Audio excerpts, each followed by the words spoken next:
What's up, everyone? I'm Justin, and I'm joined here tonight by my best friend, Gage. We are Is It Scary, Wisconsin, and we are back with another review. Tonight, we are reviewing Revenge. That takes place at the historical Chase Stone Barn in Sobieski, Wisconsin. Now, Gage, you know, I was telling my brother this. I was telling my brother J-Dog this. We did a review on the Balding Plebs. There'll be a link in the description of this video. You guys can check out that review, too, for another look at Revenge. But I was talking to my brother J-Dog about the Revenge Haunted House, and when we first pulled up, I'm trying to keep myself in a positive, excited mindset. You know what I mean? Mm-hmm. Like I'm excited. Like this is a new haunted house experience. It's only the second year they've been open. You know, I had a chance to email the owner, and they're on a historical site. So he was telling me some of the challenges they have. He was telling me some of the benefits it has. So we were just kind of throwing things back and forth, talking back and forth a little bit, and I thought that was really cool, interacting with a fan, interacting with a customer. So I like to see them doing that.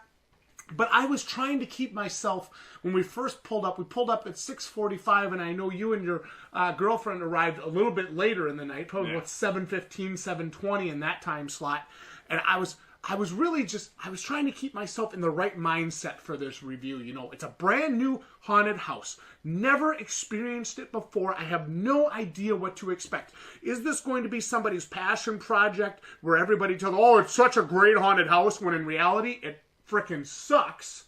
Or is this going to be one of those haunted houses that you go through and you're like, damn, I want to go through that again. That was awesome. Mm-hmm.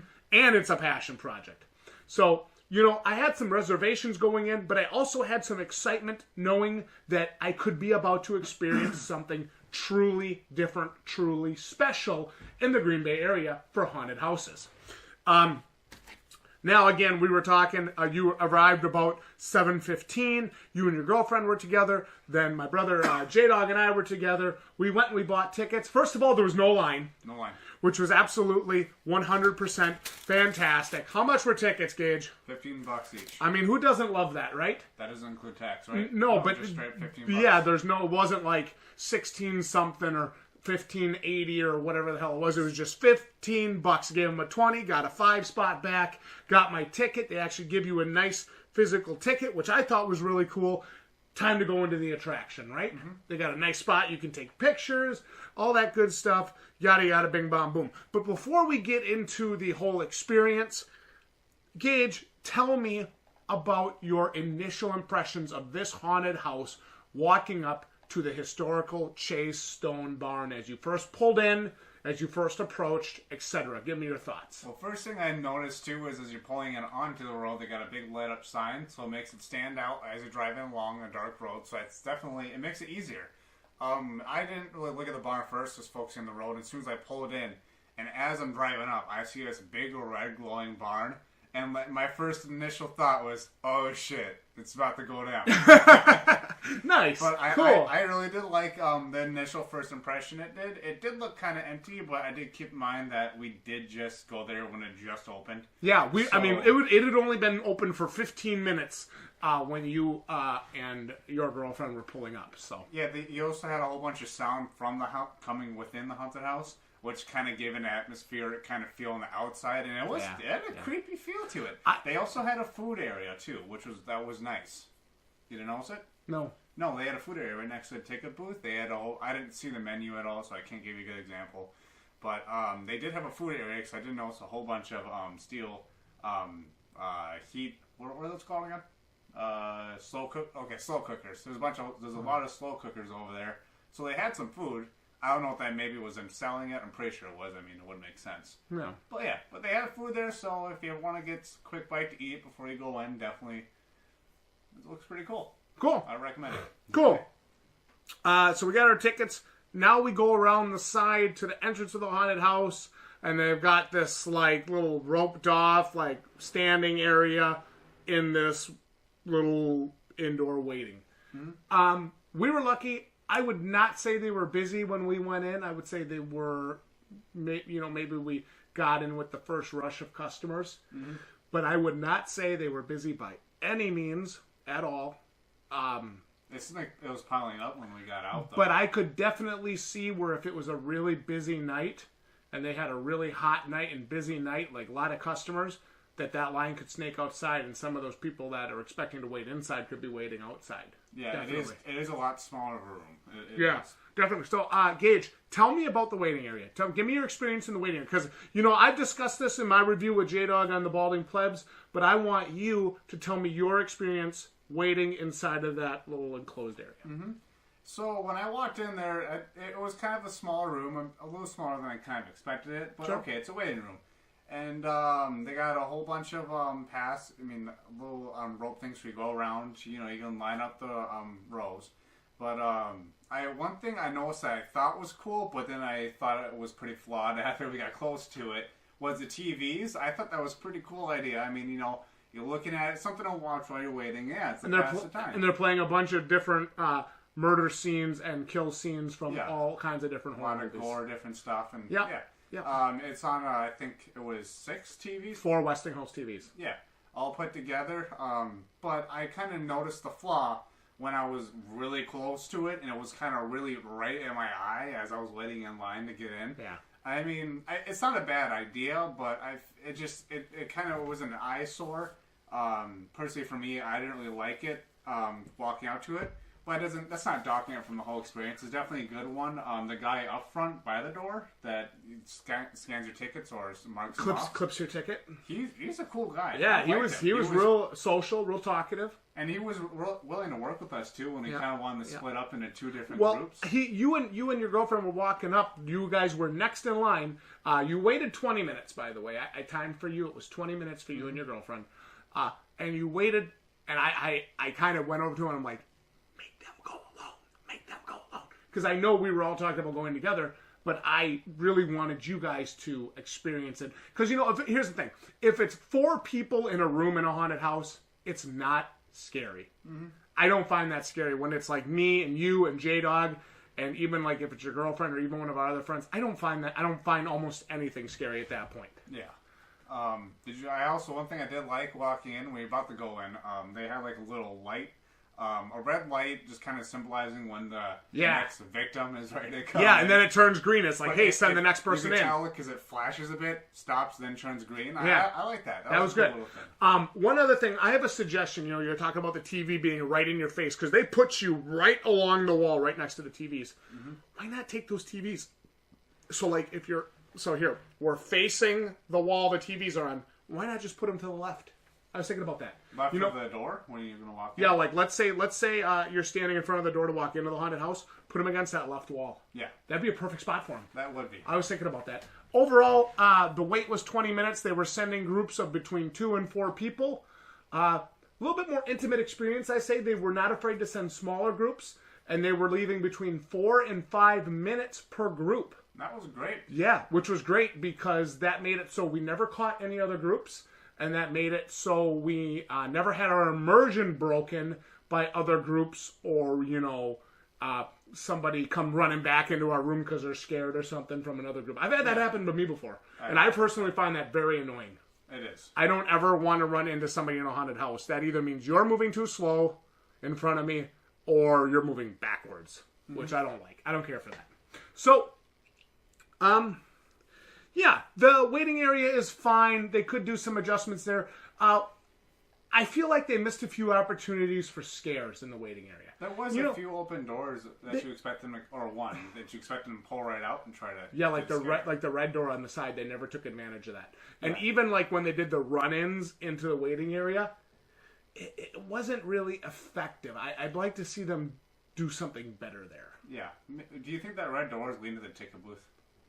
I don't know. But if that red door doesn't lead to the ticket booth, or if that's not an emergency only exit, they should definitely use that for some scares. Yeah. Because we were there for 20, 25 minutes. They had an opportunity to have somebody sneak through that door and just scare the shit out of us. Mm-hmm. Which would have been great. I mean, it would have been perfect timing for that. So, initial impressions, not sure what to expect. A little bit longer wait, honestly, considering we were there right at open. I gotta say, I waited 25, you waited 20. To me, that's a long time. That was, but I mean, they're just trying to space it out for people. Yep, and I'm willing to give them I'm willing to say a little bit longer wait, but more intimate experience. I'm willing to make that sacrifice. Yeah. Maybe with like a huge, bigger line, maybe they might kind of cut the time and kind of get people going. But just realize that on a busier night, you could expect to wait an hour for this house if there's a lot of people there. There is. Yeah, definitely could expect to wait at least an hour. Mm-hmm. So you get into the house. You know, you're in this bright lit waiting area. Everybody's talking. It's loud. There's music playing. There's movies on the screen. You know, all this stuff. The guy's talking to you. You know, we're from the Green Bay area. You know, blah, blah, blah. We really love doing this. Thanks for coming out, you know. Then he gets the green light and he sends your group in and he shuts the door behind you. Notice how quiet it gets, too? Holy crap. Even from the room right there, you expect to hear a bunch of sounds and music. It gets quiet as hell. It just dies. Now it's dead silent. It's almost pitch black, and you have no idea where to go. We shouldn't say much. I don't want to give away anything. Well, it's okay to give your initial impressions on the house, and you're just standing there in total darkness, like, what the shit do I do? I remember walking right forward. I'm just like, he told you, because the first thing he always tells you, go to the right. Go to the right. I'm going to the right. Guys, I can't go anywhere. What am I going to do? And I don't want to spoil much more, but all I'm saying is it's pretty cool, and I do like how they started out. They kind of trap you like a little guinea pig. Yeah, and I'm willing to say that when that first door opens and you break out into the house, that is a really like, okay, here we go, it's happening. You know, it's finally, because if you're standing in the room, here's my initial impression. I'm standing in that room with my brother J-Dog, and I'm standing there and I'm thinking to myself, here we go, they're going to rush us in the room all over us. You know, they're going to be in our face, cleavers, you know, screaming and yelling. You know, that's what I'm waiting for it. I'm expecting it. And I'm looking behind me like, where's the door? Where's the door? I kept doing it. I kept looking behind me. That would have been a perfect spot to have a mug scare. Perfect spot. But then the door just kind of, oh, fuck. That's what I'm thinking. And so the door opens, and I'm like, okay, J-Dog, you got this. You're first. Why do I gotta go first?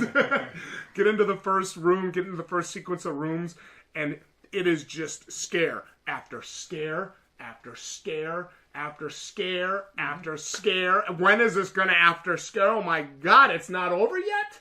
Right? I can't see anything. Where am I going after scare after scare after scare? Like, it was just nonstop. And that was one thing about this house that I liked. Yes, the house was a shorter experience. It was 13 minutes and 45 seconds. But it was 13 minutes and 45 seconds of scares. Not just pitch black room walking to set piece to set piece to set piece.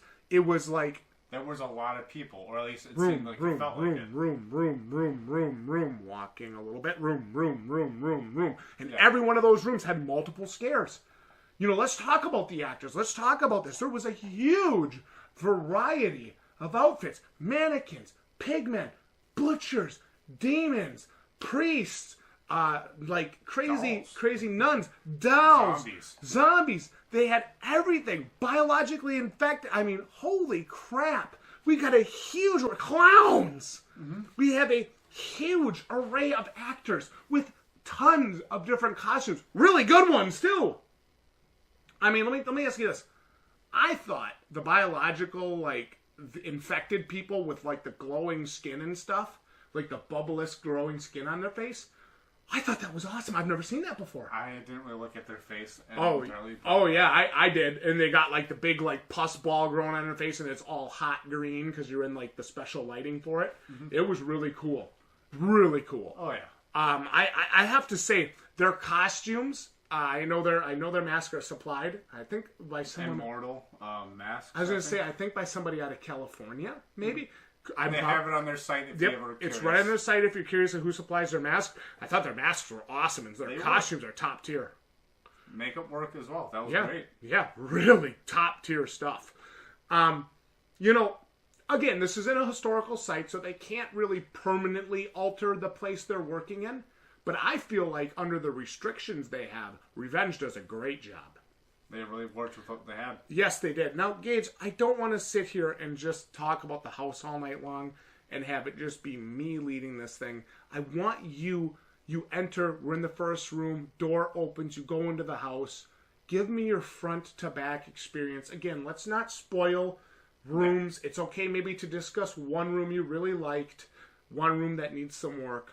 but give me your overall experience going through that house. Your mindset, how you felt, were you creeped out, was it scary, were you excited for more, were you let down at the end? Just give me your general feelings.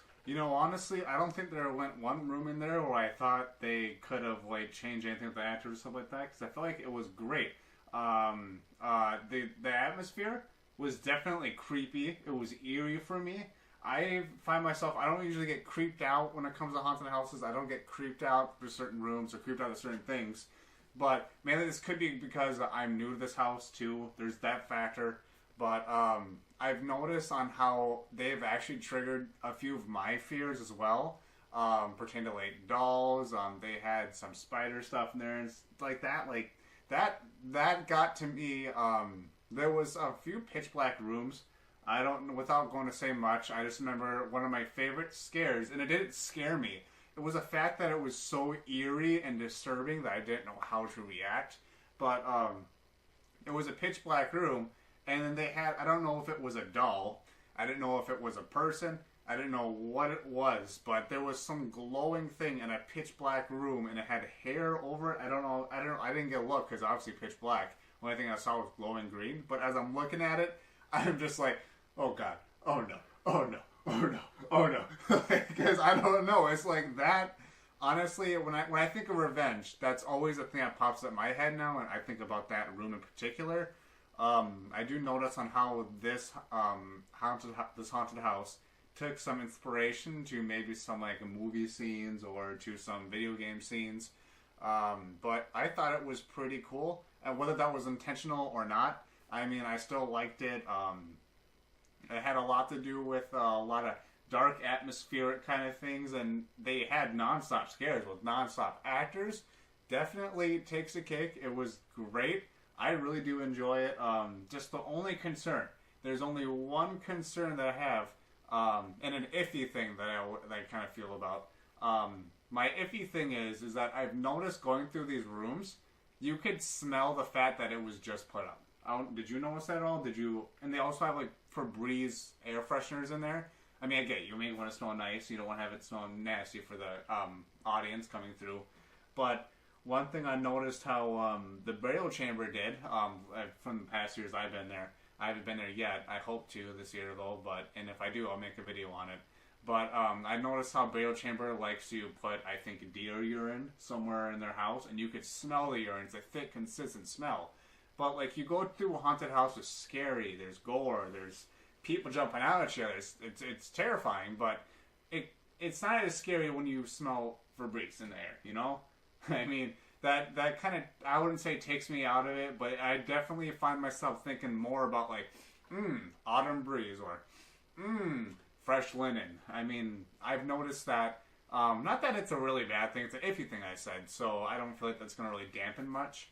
But that's something I noticed how the burial chamber those 2 years did. They did do that, deer urine, and I just felt like they could add to that or change that. One thing that I do want to just break and say, and I kind of bring this up every time, is remembering that it is a historical site. There may be things to do with a certain level of cleanliness indoors that they're not allowed to change. That is true. Now, I'm not saying that they can't do that because I don't know what the restrictions are for them. But there very well could be some little clauses that says you may not, this needs to be kept, smelling like this, or this needs to be kept, looking a certain way. You may not alter the natural state of this building. That could be a thing. So we have to remember that too. Do they could they try to pull a gas smell in that one gas room, or because I feel like they could do something. When I was with my girlfriend did say that it smelled like kind of a gas-like substance. I didn't smell it. I don't know if I was probably. Are you talking about the biological room? With all the lights and stuff? Glowing and yeah. The one thing though that kind of took me out of it was towards the end. I noticed this without giving away much. There was this little TV hiding under, I think, what was a chair. But I noticed it, and it caught my eye, because it was kind of the only light source coming from that room, besides the room ahead. And I looked down at it, because, out of curiosity, I'm doing a review. I want to make sure I'm thorough at it. And I've noticed that it was nothing but a camera leading to that room behind us. And I get it, you're trying to time your scares, and there's definitely that. But and that's a good way to do it. It is. It really is. Make sure you time it, get it perfect, and I agree, it's a great thing. But the thing is, though, is can you not put a towel or a blanket over it? Because I'm sure, judging from how they space us, there's a time frame to scare someone. I mean, look at the camera, put something over it, go scare them, and then come back when the guy's left and look back at the camera, get ready for your next scare. Because I feel like there's a big window for it, and when I saw that, I'm just like, oh, they're kind of timing it, which is not a bad thing. I'm just saying it took me out of it in the atmosphere, and immersion's a big thing for me. We talked about this in our Terror on the Fox review. We saw personal effects, water bottles, food, bags, whatever. Not a lot of them, but we did see some water bottles and stuff on site in different areas for actors. I shouldn't see that stuff. Now, the TV screens, like you're mentioning, that could be fixed with a simple black sheet when people are in the room. Or they could add to it, because you know how, say, security screen has multiple cameras? Yeah. Maybe have one camera of the hallway, but you can't really tell with different cameras, and have these different cameras showing various scenes of maybe something not in the house or something that's in the house. And just in the scare. Have the one screen they know to look at. Yeah. And the rest of them are just proxy screens that distract you from the screen. You see someone, maybe how they had screens inside the waiting room, someone getting murdered or stuff like that, you know. Maybe they do that. Okay, yeah, that's probably a way to work around that. But I'm just saying, when I saw that, and it's definitely not something that's blatantly obvious. It's not a big screen on the wall or a little thing. It's hiding under a chair, and I could see how, because you missed it. I did completely miss it. He missed it. But, you are a bigger guy, you're taller, and you probably didn't see it as much. Me being a lower to the ground, I'm 6 foot, but I saw that. And like I said, immersion's a big thing for me, and that did take me out of it. That's kind of my only concern, though. Otherwise, this house was definitely pretty good. What did you think about the last room with the chainsaw guy? That was the room I was talking about, was it not? Was it? Yeah. Okay. That was it. But the chainsaw guy, he didn't really get me. Chainsaws don't really trigger me because they're just kind of it's just sound. It's really just sound, and it's not blades on it. Yeah. I would say the end of the house felt weak. They did. That scare, it felt weak to me. My girlfriend may have a different opinion because this was her very first haunted house ever. And let me tell you what, guys, you did scare the hell out of her. And she's kind of weary to go back to other haunted houses. So you did.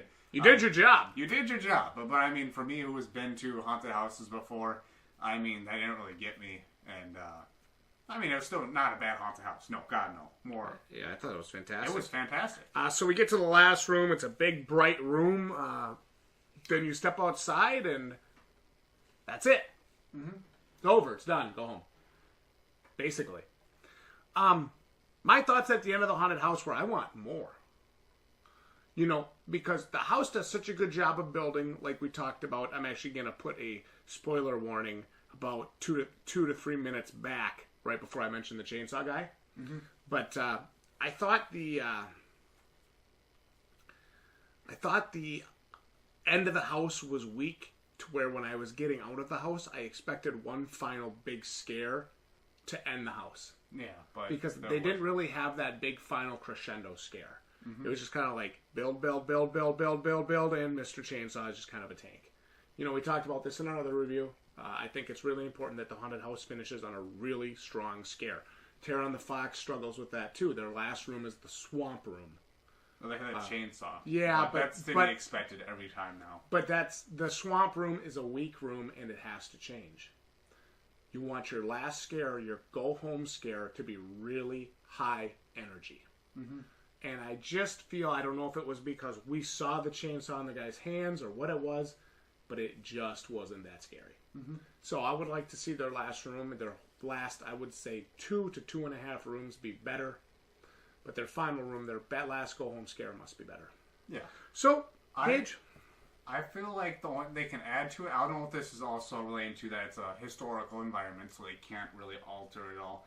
But could you guys do something with that crops behind it? Is that private-owned property for someone else or not? It's probably rented to a farmer. Because that's how we do it by our house. If it is or if it is not, if it's not, could you try to do like some kind of trail thing around there or something like that? Because I feel like that'd be a cool little thing, and it's definitely during the season. A little like corn maze to walk around, have some people jump out. Because I don't see much of that around Wisconsin. I feel like that would make you guys stand out. What about doing almost like a wooden section right at the end of the house? Like, you know, they could do like a wooden walkway, like built in with boards, like real tight corridors with like some actors and some like really high energy jump scares in there as you work your way through a wooden board maze. So that's a good option if they ever want to extend the house. I mean, they also they do have then again, historical property. That's true. That's true. I could see how a lot of that may persist a problem, but yeah, I would like to see maybe if they had a little side scare, something like that. That would be cool. Yeah. Again, I don't know the limits of this historical property, so I can't say much. But that's my idea. So, Gage, let me ask you this: did you think Revenge was worth the $15 ticket price? Yeah, I do think so. Will you go back next year? Definitely. Do you think others should go to Revenge if they're looking for a new haunted house experience? Looking for a new haunted house experience? I mean, kind of all the way from Green Bay, yes. But for $15, it's worth it. Definitely is. Yep, good experience. Fun night. High energy night. I agree with you. Give me a rating, 1 to 10. I couldn't really come up with one, but I would have to say, I mean, just based off of everything with that. Based off of price, scares, overall experience in the house, and just everything in general. Remember, you want to keep your ratings on a house-to-house basis. House to house. Yeah, based on the $15 price point, based on the time you waited, based on the experience in the house, and your experience post-house. I would say 7.5. That's a fair rating. I think that's a really fair rating. Only thing I feel like they could add, maybe just a little thing on the outside. Maybe add a little bonfire, because I did find it was a really cold night. That would be nice. Or maybe like one of those like metal hit things that you just buy and put down. Put some firewood in it. That would be pretty cool. Yeah, fair enough. I feel like that would just kind of add to it. Now, there's one question we have to ask at the end of all these reviews, and I think we both know the answer to this one. When it comes to Revenge at the Chase Stone Barn in Sobieski, Gage, is it scary? I think it's pretty dang scary for being all the way. I think it's scary. I agree. It's a great one. I'm Justin with Is It Scary Wisconsin, joined here tonight by my best friend, Gage and Key. Thank you all so much for watching our honest breakdown of Revenge, a brand new second-year haunted house in Sobieski, Wisconsin. You guys can check it out at the historical Chase Stone Barn. Thank you all so much for watching. Comment down below. Let us know your thoughts on Revenge. Like the video if you enjoyed this honest review. And we'll see you right here next time for another honest Wisconsin haunted house review. Good night, everybody.